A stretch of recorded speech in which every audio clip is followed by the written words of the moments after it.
আলু সহ বিভিন্ন সবজির লাগাম ছাড়া মূল্য বৃদ্ধি নিয়ে সরব হলেন রাজ্যের মুখ্যমন্ত্রী মমতা বন্দ্যোপাধ্যায়। মঙ্গলবার 9 জুলাই কৃষি পণ্যের মূল্য পরিস্থিতি পর্যালোচনা করতে সকলে স্টেক হোল্ডারদের সঙ্গে নবান্নে বৈঠক করেন মুখ্যমন্ত্রী মমতা বন্দ্যোপাধ্যায়।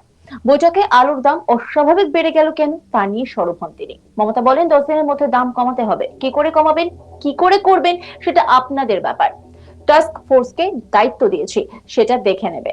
মমতা বলেন, আগে সুন্দরবন, দীঘা, মেদিনীপুরে বন্যা হলে ধান নষ্ট হতো, এখন সেই ধান নষ্ট হয় না, সেই ধান আমরা বিক্রি করি। এভাবে সবজি বাঁচানোর জন্য কি করা যায়, রিসার্চদের দিয়ে কাজ করান, সেই উপায় বার করুন। কি বলছেন মুখ্যমন্ত্রী মমতা বন্দ্যোপাধ্যায়, শোনাবো আপনাদের। আমি আপনাকে বলছি উইদিন 10 ডেজ দামগুলো কমাতে হবে। কি করে করাবেন, কি করে করবেন সেটা আপনাদের ব্যাপার। আমি সবাইকে দায়িত্ব দিচ্ছি, টাস্ক ফোর্সকে দায়িত্ব দিচ্ছি to take care for that. এগুলো দিদি কমবে, এটা আপনার একটু বৃষ্টি আরম্ভ হয়েছে, এখনই আস্তে আস্তে সবজি হচ্ছে, এই গরমে গাছে ফুল হচ্ছিল। তাই আমি তো রোজ ডালা ডালা করে এক ডালি করে ফুল নিয়ে আমি ঠাকুরকে দিই। আমার বাড়িতে গাছে তাহলে অত ফুল হয় কি করে? সবজি গাছের ফুল সব নয়, হয়তো কিছু কিছু জায়গায় হতে পারে, সব জায়গায় নয়। আপনাকে একটা সিস্টেম করতে হবে, এগ্রিকালচারকে আমি ভেবে দেখতে বলবো। আজকে ধান ভিজে গেলে বন্যায় সুন্দরবনে যে ধানগুলো আগে নষ্ট হতো, আজকে আমরা রিসার্চারদের দিয়ে পরীক্ষা করিয়ে আমরা সেই ধানগুলো আজকে স্বর্ণ ধানে পরিণত করেছি। ফলে আমার সুন্দরবনের ধানটা বা যেগুলো দীঘা বা মেদিনীপুর বা কন্টাই এদিক দিয়ে বা ওদিকে সুন্দরবন এলাকায় যে ধানগুলো নষ্ট হতো, আজ কিন্তু ধানগুলো নষ্ট হয় না, কারণ সেই ধানটা আমরা বিক্রি করি, চাষিদের লাভ হয়। সেই রকম বাজারও আছে। সেরকম আপনারা যখন খুব গরম পড়বে কি করে সবজিটাকে বাঁচানো যায় তার একটা রিসার্চারদের ডেকে একটা টিম করে সার্ভে করান, যাতে ভবিষ্যতের জন্য এটা আমাদের কাজে লাগবে। এবছরে হয়তো এটা কাজে লাগবে না, কারণ it is over, the chapter is over. ইলেকশনের জন্য অনেকটা হয়েছে, আর সেন্ট্রাল গভর্নমেন্ট তো কিছু দেয়ও না আর টেক কেয়ারও করে না। যাকে আমরা আমাদের তরফ থেকে যতটা পারবো আমরা টেক কেয়ার করবো, কারণ we are concern about the people. এইটা ভাবুন প্রদীপদা, কয়েকজনকে কাজে লাগান। যদি অতিবৃষ্টি হয়, আমাদের শস্য বিমা আছে, অতিবৃষ্টি হলে তুলে ফেলবেন, কুইক ডিসপোজাল করবেন, কোল্ড স্টোরেজে রাখবেন। যেমন পেঁয়াজের কোল্ড স্টোরেজ আছে, আলুর আছে, সেরকম শস্যর জন্য আমি হর্টিকালচারকে বলবো। সুব্রত আছে এখানে।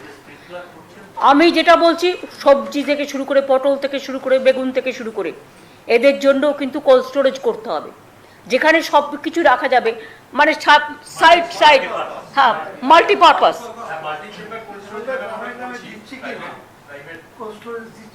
না সম্বন্ধ আমি সেটা বলছি না, ছোট ছোট করছেন মাল্টি স্টোরেজ, মাল্টিপারপাস কোল্ড স্টোরেজও আপনাকে করতে হবে।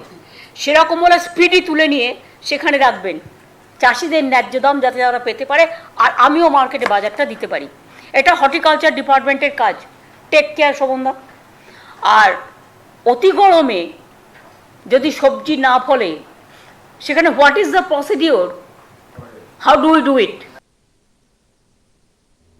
মুখ্যমন্ত্রীকে বলা হয় অত্যধিক বৃষ্টির জন্য নাকি আলুর সাইজ ছোট হয়ে গিয়েছে। একথা শুনে অবাক হয়েছেন মুখ্যমন্ত্রী। তিনি বলেন, বর্ষা গেল বলে সাইজটা ছোট হয়ে গেল, এ আবার কি? এ তো আমি জীবনে শুনিনি, এ তো বৈজ্ঞানিকদের ডেকে রিসার্চ করা উচিত। একই সঙ্গে মমতা বলেন যে চাষিরা দাম পাক, এটা তিনিও চান। সবজি ও মাছের গাড়ি পুলিশ আটকায় না, ছেড়ে দেয়। আগে ট্যাক্স নেওয়া হতো রাস্তায় রাস্তায়, সেটাও ছাড় দেওয়া হয়েছে। হোর্ডিং করছে, সেটা খেয়াল রাখার কথা বললেন মমতা। এই সুযোগে কেউ টাকা নেওয়া চলবে না বলেও তিনি জানিয়ে দিলেন। এছাড়াও তিনি বলেন, তিনি যদি শুনতে পান যে টাকা নেওয়া হচ্ছে, তাহলে কড়া ব্যবস্থা নেওয়া হবে। মুখ্যমন্ত্রী বলছেন, বাজারে জিনিসপত্র দামের উপর নিয়ন্ত্রণ করতে টাস্ক ফোর্স করে দিয়েছিলেন তিনি, কিন্তু সেই বৈঠক আদৌ হচ্ছে কিনা সে ব্যাপারে আশঙ্কা প্রকাশ করেন মমতা। মুখ্যমন্ত্রী বলেন, প্রতি 7 দিন পর পর টাস্ক ফোর্সে মিটিং করতেই হবে। মুখ্য সচিব, ষষ্ঠ সচিব ও অর্থ সচিবকেও এই বৈঠকে অন্তর্ভুক্ত করেন তিনি।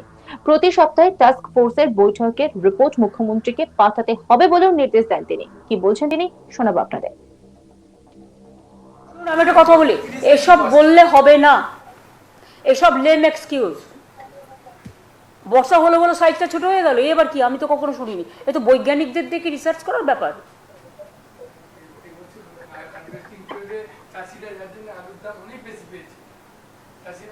চাষিরা দাম পাক, চাষির আলু আমি কিনি, আমি সে সুযোগ দেবো।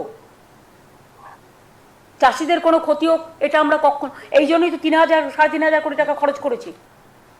আপনাকে বুঝতে হবে মুনাফা করারও তো একটা লিমিট থাকবে।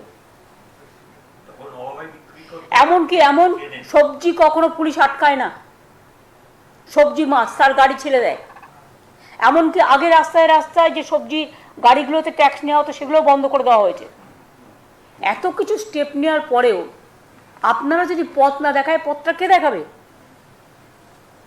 হোর্ডিং করছে কারা, খোঁজ রাখুন। এটা এসটিএফ, সিআইডি, ইডি মানে এনফোর্সমেন্ট ব্রাঞ্চ,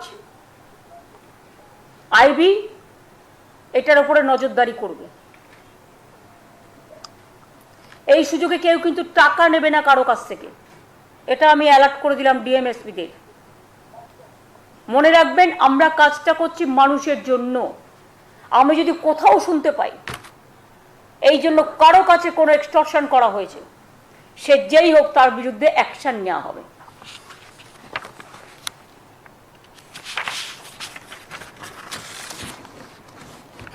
আমি মজুদদারি ফোরেদের বারবারান্ত ঠেকাতে একটা টাস্কফোর্স তৈরি করে দিয়েছিলাম,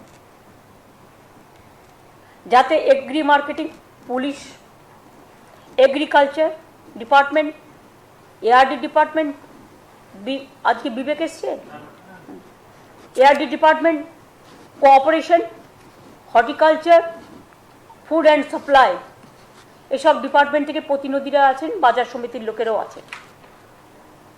টাস্কফোর্সের কাজ ছিল বাজারের দাম নিয়ন্ত্রণ করা। তারা এখন কি করছে? তারা কি টাস্কফোর্সের মিটিং করছে এখন রেগুলারলি, নাকি ইলেকশনের সময় 3 মাস সব ঘুমিয়েছিল? ইলেকশন তো মাথায় আসা নয়।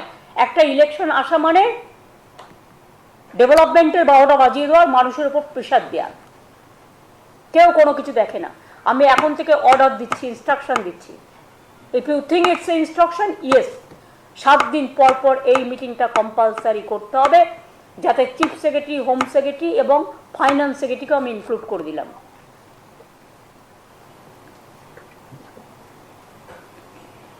পুলিশের ডিজিও যেমন থাকবে, এডিজি ল অ্যান্ড অর্ডার থাকবে, কমিশনারগুলো থাকবে, কলকাতা পুলিশও থাকবে,